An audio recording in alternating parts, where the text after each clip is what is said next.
Hello, good morning mga kurban. So today ay mag-harvest tayo ngayon ng ating mga lettuce. So good size na siya at i-harvest na natin. Dahil Friday ngayon, nahihirapan tayong maibenta to. Kailangan ma-dispose na natin to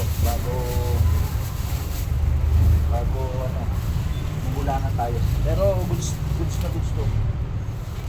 Pero hindi na natin paabutin ng testing. So meron ako dito, yung sa likod nyo. Ayan, nasa likod ko na yan. Yan na yung susunod natin ng mga batch ng ating lettuce. So ganito lang. Tuloy-tuloy lang. Unti-unti ay meron tayong na-harvest. So meron tayong halos dalawang hilera. Ay wala. Halos isang hilera lang. Nasa almost lang to. Tignan nyo naman yung ating lechugas. Oh, malaki pa sa kamay ko. Ganyan yung quality ng ating lettuce. Ganda ng tubo.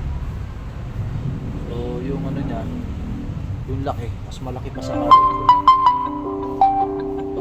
Ayan, nagre-remind na.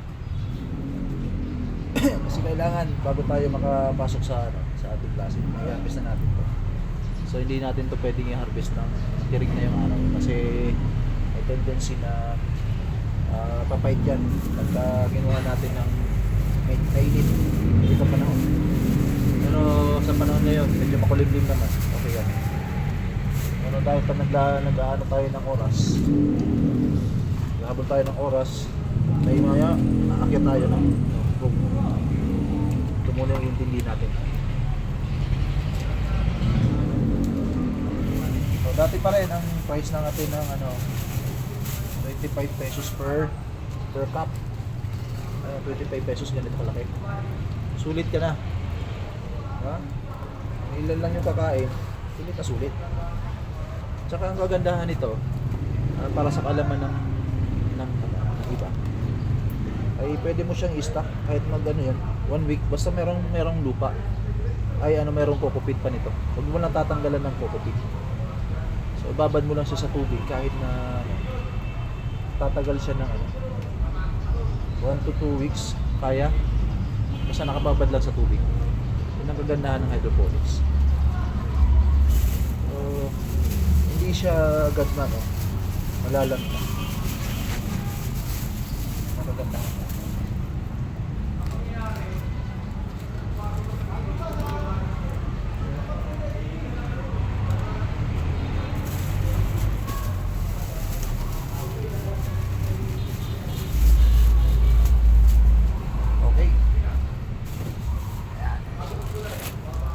Tuloy-tuloy lang ang ating pagtatanim.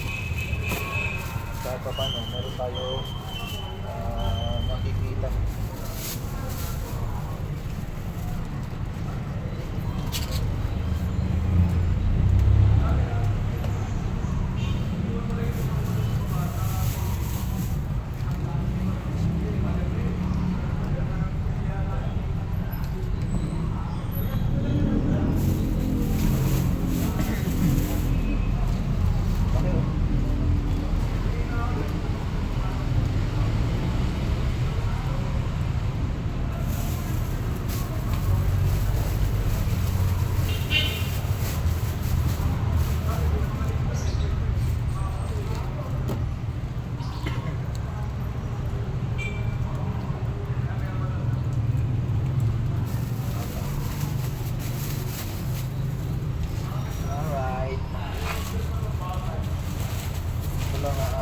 Routine. Tayo.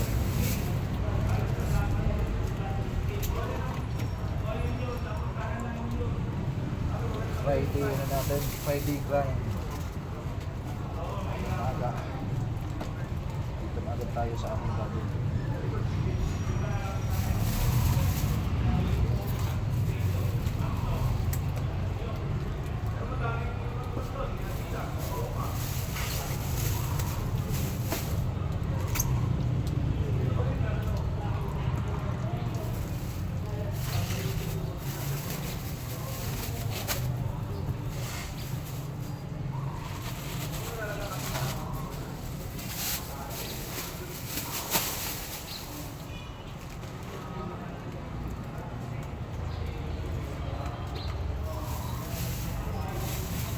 Tapos yan, preparation na naman tayo para sa susunod na ano natin.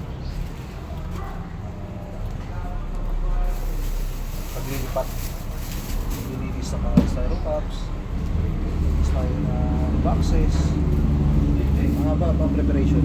Almost nakaka-consume ako ng ano sa next season, 1 week. 1 week na preparation. Wala paglilinis ng box, cups, pag sterilize ng coco pin. Yan. Almost 1 week na preparation. Bago ko makapag-try. Lalo na pag wala ka pang bumla. Medyo matagal. Yung ginagawa ko, hindi pa after 15 days pa lang, bumla na ako. Ngayon, tuloy lang dahil continuous production tayo. Tayo napupukulan ng lagi may makikita.